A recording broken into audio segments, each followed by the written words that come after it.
ndetse kubivugana dutangiriye he aho twari twasoreje abari babibonye nayo nabibabwiye cyane witwa Yatwaye ntabwo yari yoroheye umugabo witwa Mikel Arteta yaje kubigaragaza abigira ati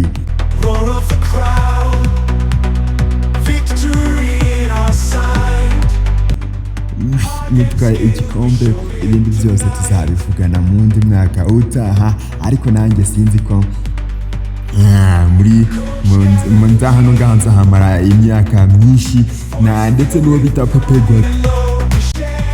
ariko nanone hariya kuri anifiridirode byari ibicika witwa Klop ndetse bari barimo baramusezeraho amarira menshi cyane abitwa ba Alexander Arnold abitwa ba Mohamed Salah baje kuba hariya amarira yizenga mu maso kubwo ibitagaze umugabo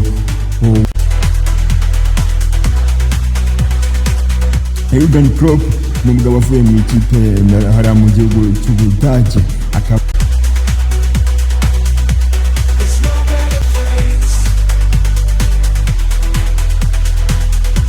hano ngaho tugiye kuba twatangira kuri match yari itegerejwe n'abantu benshi cyane n'abavuye ati ni battle iri hagati y'umugabo bita Arteta ndetse n'umugabo bita Pepe umunya-Espagne ndetse bose ni abanya-Espagne.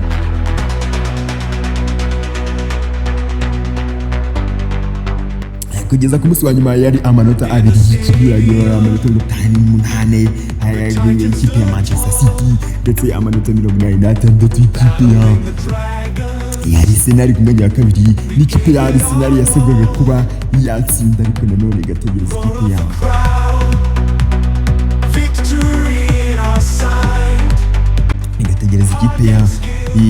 Manchester City kaza kuba yatsindwa cyangwa se ikanganya ariko nanone bakaza gutegereza ibitego bari buze kuba binjiza. Anje match narebaga yari ikipe ya Arsenal niyo match navuga ati reka manze debi match kuko n'ubu City wabona iri buze gukora bya bindi isanzwe yaratumenyereje. Ikipe ya Manchester City yo kuri rundi yakinaga n'ikipe ya West Ham kundi handi ikipe ya Liverpool yakinaga n'ikipe ya Wolverhampton ndetse ikipe ya Arsenal ikina n'ikipe ya Everton hariya abagabo ba Mohamed Kudus ba Antonio abagabo bari bayimereye nabi ndetse hariya ntabwo byatinze match zose zaje gutangirira igihe kimwe isaha n'imwe match turategereza tuvuga ati ibi ngibi n'ibiki turebe ibyaba bagabo bakora.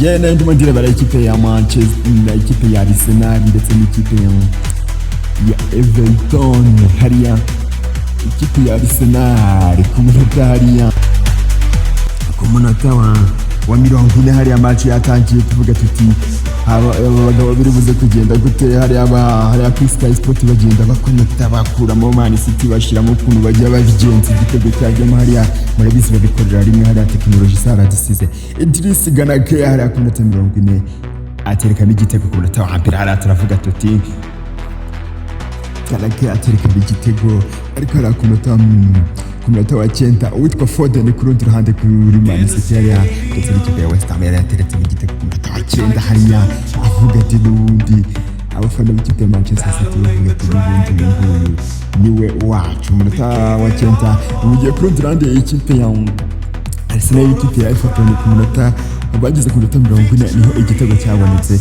Urumva ko ikipe ya Arsenal hari abafana bari babizi hari abo babizi barebera ku live score ndetse n'amateleviziyo hari byari iruhuse cyane ndetse ku minota 40 niho ikipe ya Arsenal yari yatsinze igitego na 40 ndetse ni Idris Ganake yari yagitsinze ikipe ya Arsenal umusore w'umunya Senegal hari aterekamo igitego ku minota 40 turavuga ati ibintu bimeze bite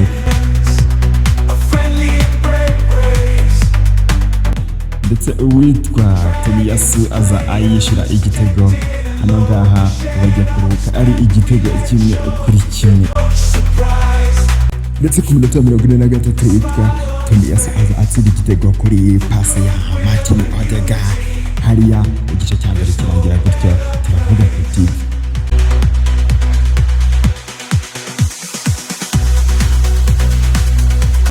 Arsenal Arsenal n'ubwiganyije nyamara wabona ibintu hano ngaha bije kuba byakunda. Ariko ku rundi ruhande nanone ibi ngibi ku rundi ruhande witwa Foden ku munota wa kangahe witwa Foden we ntabwo yabahaga kuryama ku munota wa 18 yasatse igitego. Ahangaha haraciyemo iminota 9 ese hano ngaha ku munota 42 witwa Kudus umusore w'umunyaga na garinje nziza ko bitaba igitego hariya. Abantu baravuga bati ikipe ya Manchester City wabona abayishwe hano ngaha half time yose yarangiye ari igitego kimwe ku ruhande rw'ikipe ya Arsenal ndetse n'ikipe ya Everton. Haraga ku rundi ruhande Manchester City na West Ham babihangiye ari ibitego 2-1. Abafana ba Arsenal bajyana akamwenyu muri half time baravuga bati West Ham nijya yiburira wabona iratishije igikombe. Bari abagabo bari Etihad hariya igikombe tugakimanika ahangaha. Ndetse hano igice cya kabiri cyaje gutangira hano ku mpande zombi ikipe ya Arsenal ndetse n'ikipe ya Everton. Ariko Arsenal yataka cyane ishaka igitego cya kabiri. Urumva yari ifite igihunga witwa Kai Havertz ku munota 89 atsinda igitego kuri assist witwa Martin Odegaard. Ahangaha nanone ku rundi ruhande witwa Rodri ku munota 59 nawe yashiraga mu gitego ku rundi ruhande rw'ikipe ya Manchester City ndetse n'ikipe ya West Ham. Hanyuma ibitego 3 ku gitego kimwe.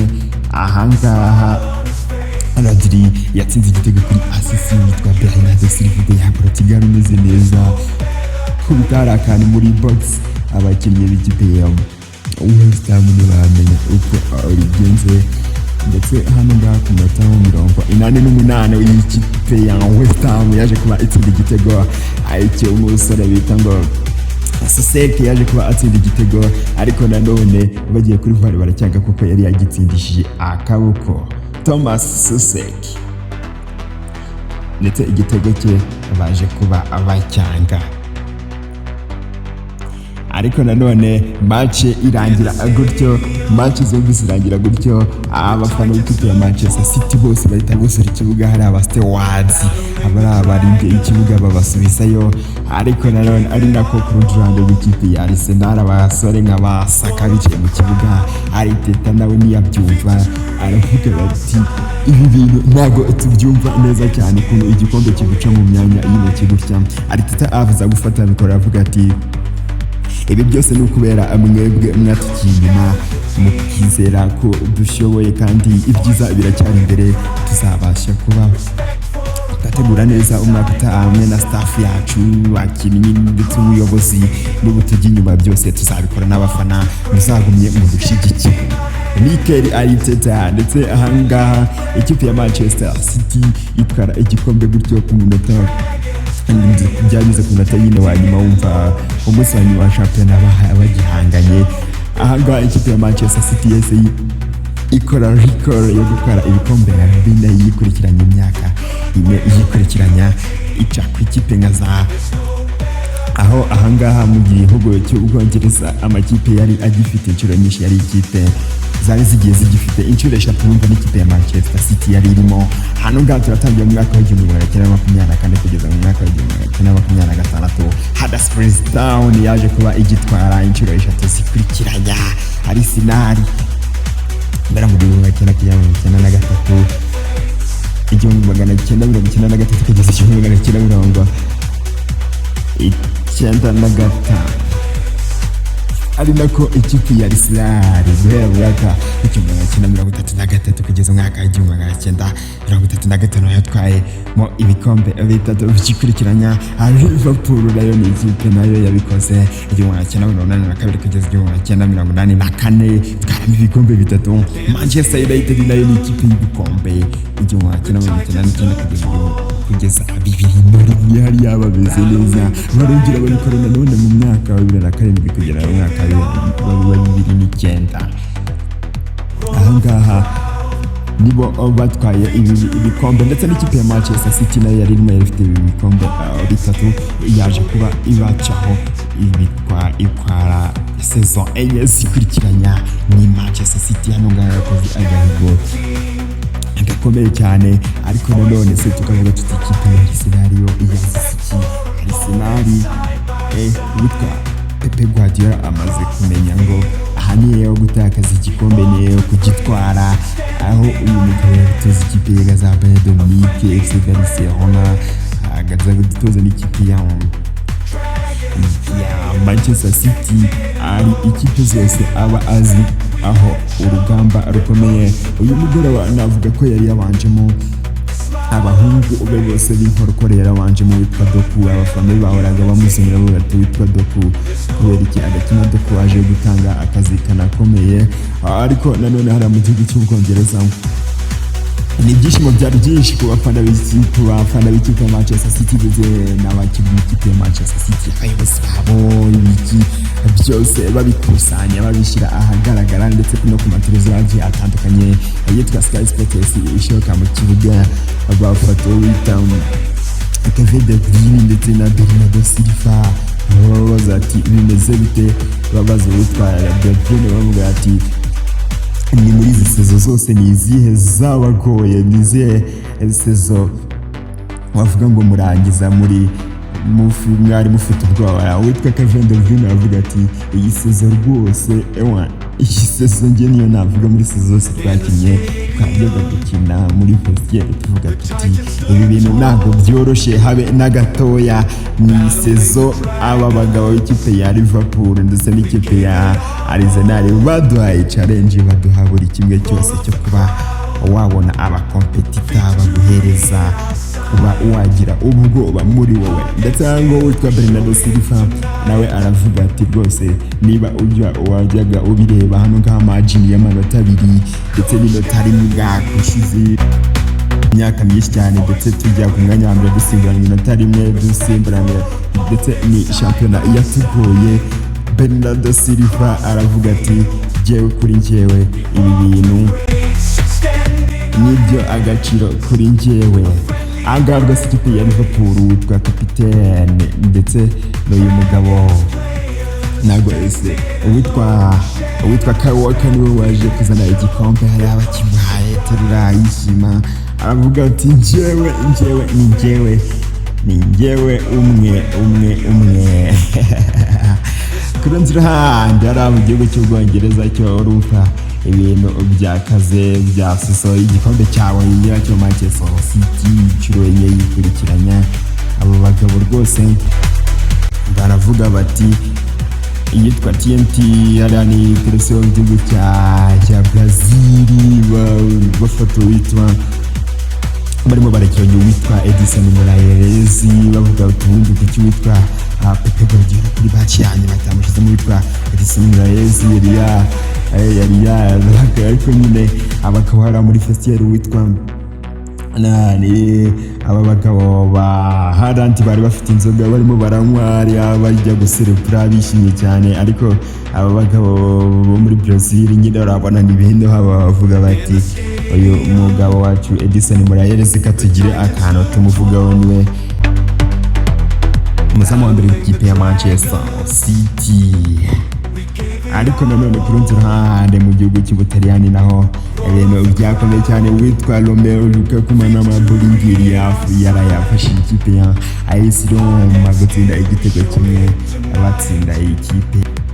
Ndetse aba bagabo b'ikipe ya AS Roma baje kuba batsinda ikipe ya Genoa igitego kimwe ku busa kuri ku mupira wa record bita Parodibala arekuramo hariya umupira hariya basanga umugabo Lukaku n'amabulingiri le Belgique mu biriki hariya rantiriramo n'umutwe igitego kimwe ku busa. Ahangaha ikipe ya Inter Domila yatwaye igikombe hariya yagitwaye ejo abishima baserebura cyane bavuga bati ni twebwe. Ubwo rero icyo dutegereje buri mwaka ni finali ya Europa League ndetse na finali ya UEFA Champions League tuzagira tujyaho cyane.